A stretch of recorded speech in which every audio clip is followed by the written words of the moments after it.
Kasihan, kasihan, kasihan.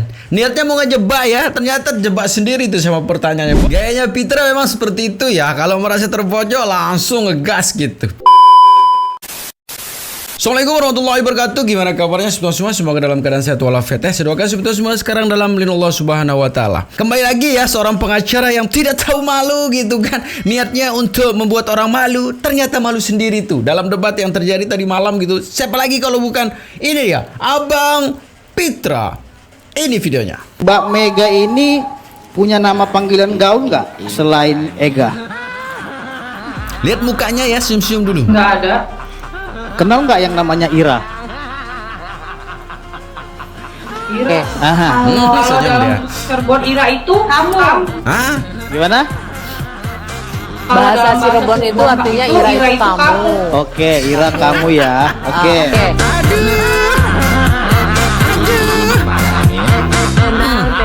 Aduh, malu kan jadinya tuh. Aduh. Kasihan. Niatnya mau ngejebak ya, ternyata jebak sendiri tuh sama pertanyaannya. Bahwa bahasa Cirebon itu Ira itu artinya kamu loh. Dia kira Ira itu nama orang. Aduh, bikin malu saja. Tapi sebenarnya lebih menarik sebetulnya ya. Ini kan Mega sama Widya ya dalam sesi kemarin itu memang sudah presenter mengatakan sudah selesai. Tapi apa yang dikatakan Fitra dibilang mereka berdua kabur gitu kan. Satu lagi, Mbak Dwi. Saya ingin kejar tadi si Mega tapi dia udah keburu kabur karena ketakutan mungkin ya. Takutan Dan katanya. rahasia Karena juga nggak ada. ada Teh Ayu yang sering chat-chatan dengan dia di Oke. sini. Heeh. Makanya saya tanya tadi terkait dengan Teh Ayu ini hubungan dia seperti apa, tapi dia tidak mengakui dan dia tidak. Ini handphone siapa yang diekstrak? Teh Ayu dan si Mega. Mega. Iya. Oke, kalau yang tadi Jadi kita ada di pakai ini sini adalah juga kita dimarahin apa ini? Gejol kata dia gitu. Artinya saya ingin dalami juga itu. Yang marahin dia siapa? itu ekstrak handphonenya Vina Vina. datanya. Kalau melihat berkas dari sini yang Gitu. resmi itu udah tahu. Ini dari Mega dan Teh Ayu percakapannya. Handphonenya handphone Vina itu Bang Fitra. Iya. Kalau saya Pina baca di itu, berkas begini. ini. Enggak, ini kan nomornya berbeda-beda. Jangan siapa yang bilang handphone Pina aja di sini. Oke. Coba. Dari data Ini bukan data dari berkas, ini berkas. nomornya berbeda-berbeda. Aduh, Bang Fitra. Itu yang di ekstrak Mas, handphone siapa? ini dari siapa kepada Bukan. siapa jelas di Enggak, sini. pertanyaannya. Enggak usah kamu nunjuk-nunjuk. Kamu enggak usah hitung saya. Di sini jelas di sini data ini. Saya juga punya data. Ini lihat Pak. Dari Mega kepada Teh Ayu. Bukan. Oke, Bang Fitra. Pertanyaannya. Ini juga datanya. Jangan Anda merasa paling benar sendiri. Kita juga punya data ini gitu loh. Ngaco. Bukan ngaco, Anda Kapornya- ngaco. kapornya- Ini datanya ini. Kapan Saya tanya lagi pertanyaan bukan saya masalah. itu kapan Nah, kapan kita ngejok lagi gitu loh. Nah, terus satu Bentar, lagi. Bang Edwin, Kayaknya Bang kita Fitra. ngejok aja deh katanya. Oke, kita Malam tinggalkan ini. itu, Ini kita tinggalkan itu. Karena itu perdebatan nanti nggak bisa. Iya. Itu nggak bisa dilanjutkan. Data gitu Nah, loh. Bang Edwin, terakhir ini tadi P19. Gayanya Fitra memang seperti itu ya. Kalau merasa terpojok langsung ngegas gitu. Yang ekstrak siapa? Yang komen siapa? Lo dia mengalahkan yang ekstrak HP-nya kan? Yang ekstrak HP-nya kan tuh maksudnya yang tadi gitu kan? Dia hanya melihat dari hasil ekstrakan. Oh dia yang ngotot gitu kan? Tapi intinya semeton bahwa perhatikan saja kalau Fitra debat. Kalau merasa terpojok pasti ngegas ya. Inilah momen Widi dan Mega membuat mawar si Fitra menjadi layu. Mbak Mega ini punya nama panggilan gaul nggak selain Ega? Nggak ada. Kenal nggak yang namanya Ira? Oke. Aha. Kalau dalam Dia Ira bilang. itu kamu. Gimana?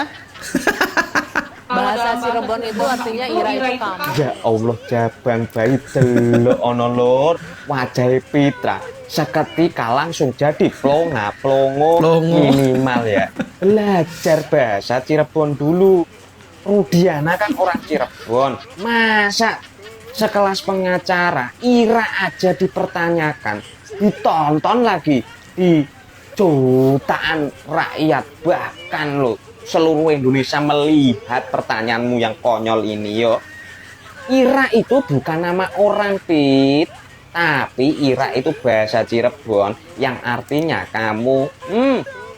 ajari Mbak Widi Mega supaya nggak jadi pertontonan bahan lelucon rakyat lagi kamu ini loh, Pit.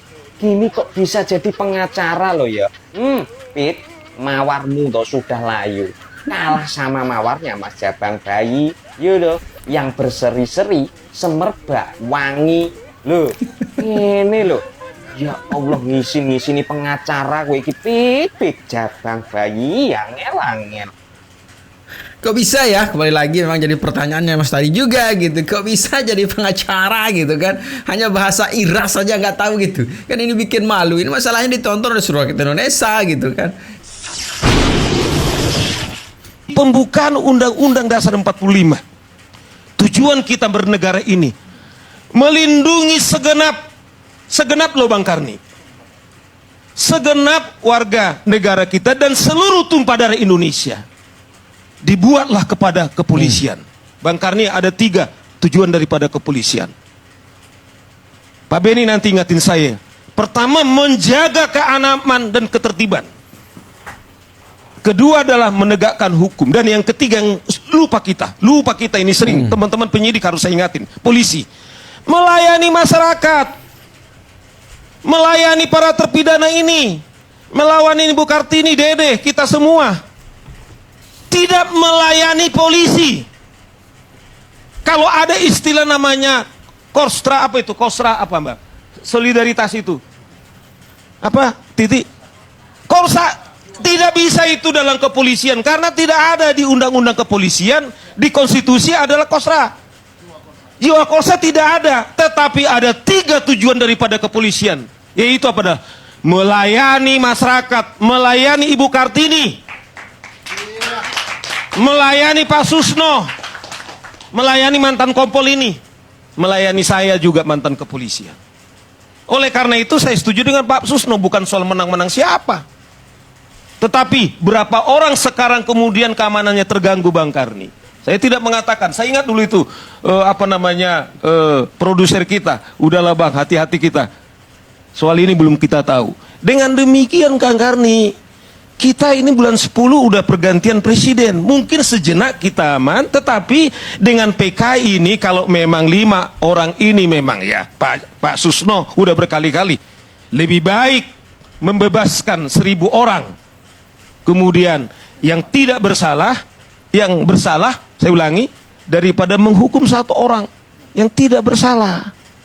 Dengan demikian Bang Karni, itu yang saya bilang. Saya bayangkan Bang Karni ini kemudian akhirnya ALC berbicara ingin berkontribusi. Tetapi kalau kita ingin berkontribusi, kita ingatkan melalui ALC yang sangat mulia ini, coba kita menahan diri semua. Ya, coba menahan diri semua. Kita karena satu-satunya ini adalah putusan pengadilan yang tadi Pitra bilang, tidak ada kita, tidak ada boleh penyidik.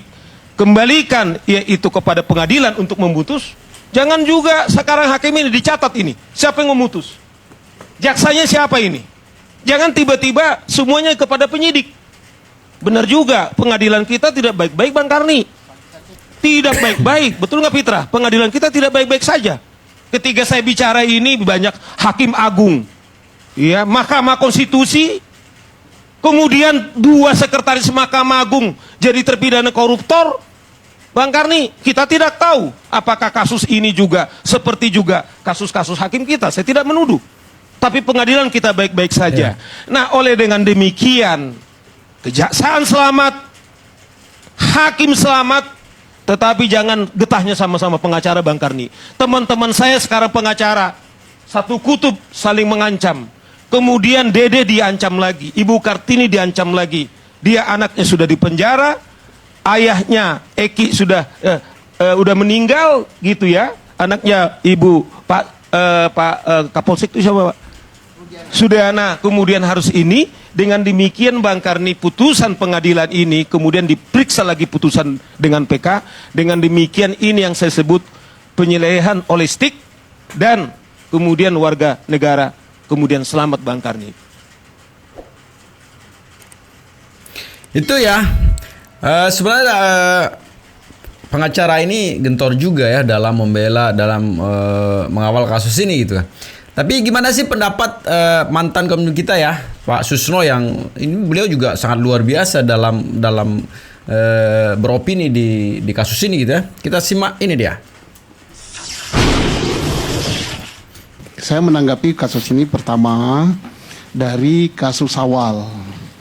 Kasus awal, penyidik dalam melakukan tindakan penyidikan harus berpedoman pada kaidah-kaidah penyidikan yang terdefinisi di dalam hukum acara pidana.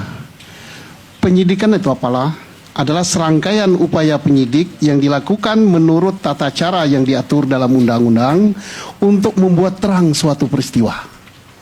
Setelah terang peristiwanya, pidana apa bukan? Kalau pidana, mencari siapa pelakunya dengan bukti yang ada.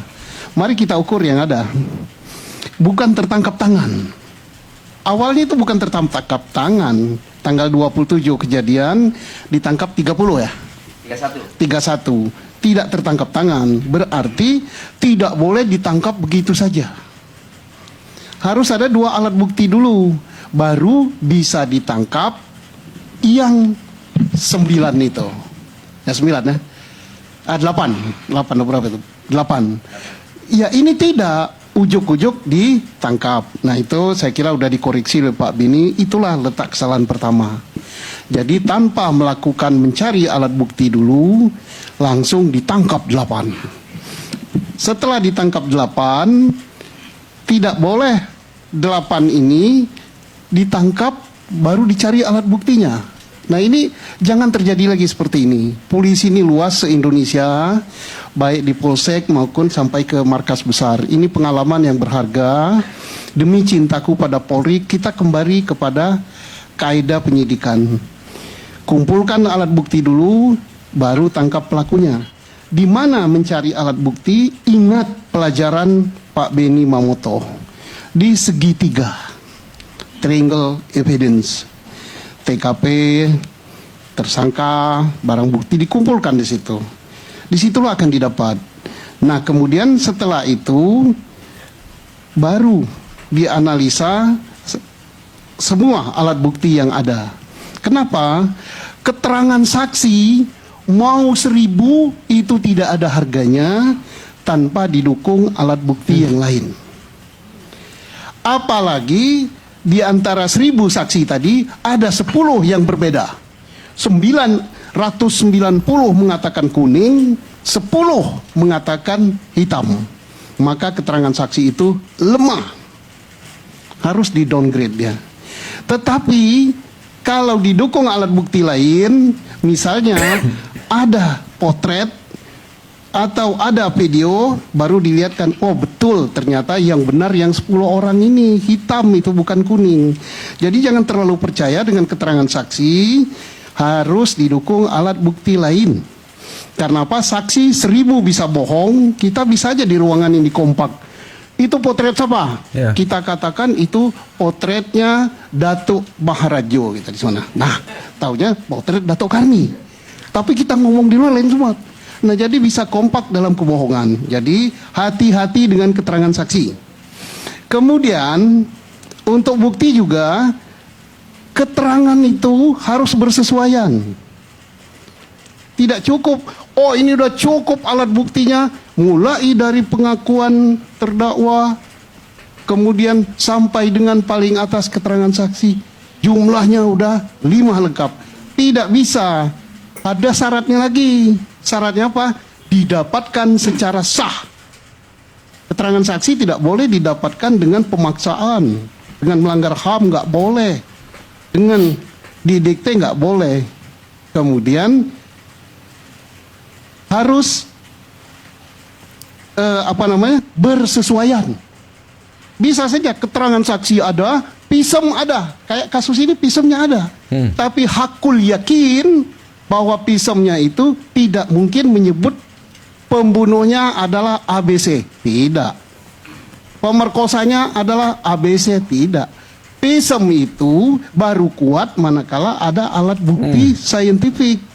Di laborat dulu, oh ini spermanya Peggy, ini spermanya si A, B, C, berarti 8 sperma atau berapa.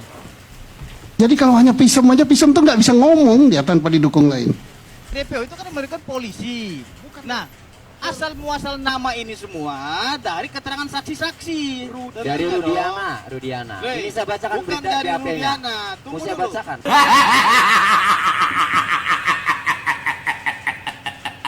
Karena dia melihat bahwasannya kematian anaknya ini janggal.